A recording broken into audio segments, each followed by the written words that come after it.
Енді аса бір жағымды жаңалық.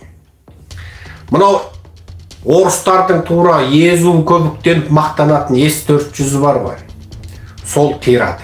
С-400 қирады.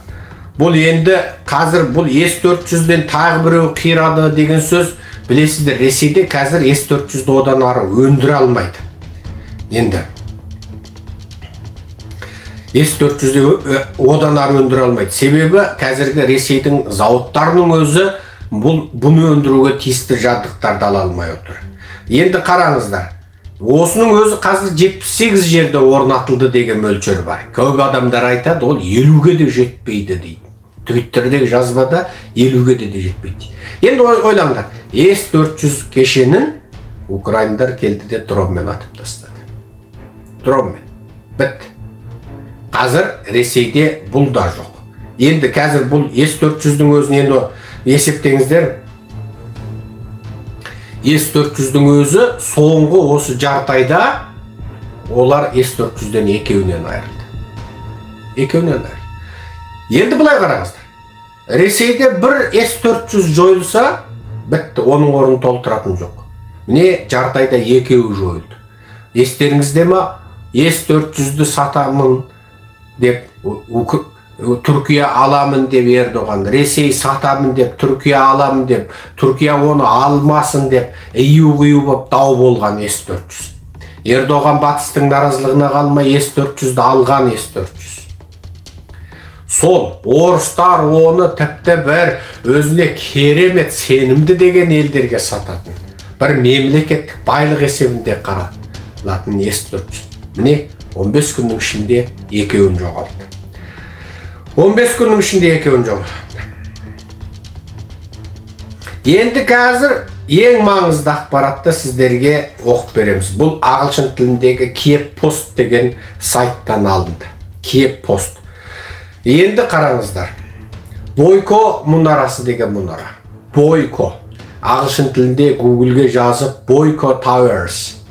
Tower деген мұнара деген сөз. Мұнара бұл енді арабтың сөзі, арабша минарет деген сөзден шыққан. Минарет деген сол. Бұл енді Бойко мұнарасы, білесіздер, бір биік жерге ағаштан, темірден, кірпіштен құрастырып, қарауылға немесе қандай да бір мақсатқа қолданылатын затты, енді сол Tower, мұнара дейміз. Ал бұл Бойко мұнарасы қашан бұл? 2014 жылы Украинаның бұл Бойко мұнарасын олар алып алған. Енді қазір мұнда қараңыз. Kyiv Postында жарияланып отыр.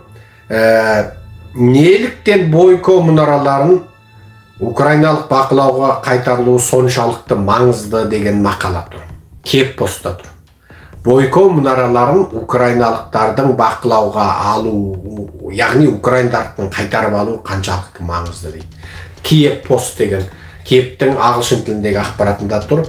Енді біз қысқашалап айта салайық. Бұл мақалада, бұл 2014 жыл негізі бұл Бойко мұнарасын украиндар орнатқан.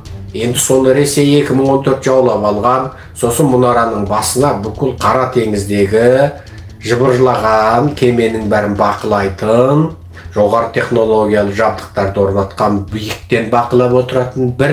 Екіншісі, бұл жерде жердің сілкінісі арқылы қандайда жылжыған техникаларды біліп отыратын. Жер сілкінісі арқылы, әрбір техника жүргенде, ауыр техника жүргенде жер сілкінеді. Соның жиілігін арқылы ана биік мұнарадан бақылап отыратын, жоғары технологиялы заттарды орнатқан. Енді украиндар қазақша айтқанда мысық табандап ептеп келгенде мұнараның басындағы Ресейдің күрделі жабдықтарының бәрін шешіп алып кетіп отыр. Енді бұл Бойко мұнарасы туралы мұна Kyiv Postта жазған бір нәрсе, кезінде бұның Украинада ресейшіл биліктің отырған кезінде энергетика министрінің біраз ана-мұнауларын жазады. Енді бұл соғысқа бұның тым қатысы болмағаннан кейін біз бұл арада айтпадық. Қысқасы, Украина Бойко мұнарасын алды. Бұл Ресей жаңағы С-400-ден айырылғанның өзінде алдымен жай өте арзан дрондар арқылы Украиндар алдымен Ресейдің радарлық жүйелерін құлатты, бақылау жүйелерін дрондармен атты. Артынан С-400-ді зымыранмен және артиллериялық атқыштармен атып, зымыран С-400-ді жойып жіберді. Яғни украиндар өте табысты жұмыс істеп жатыр бұл барыста.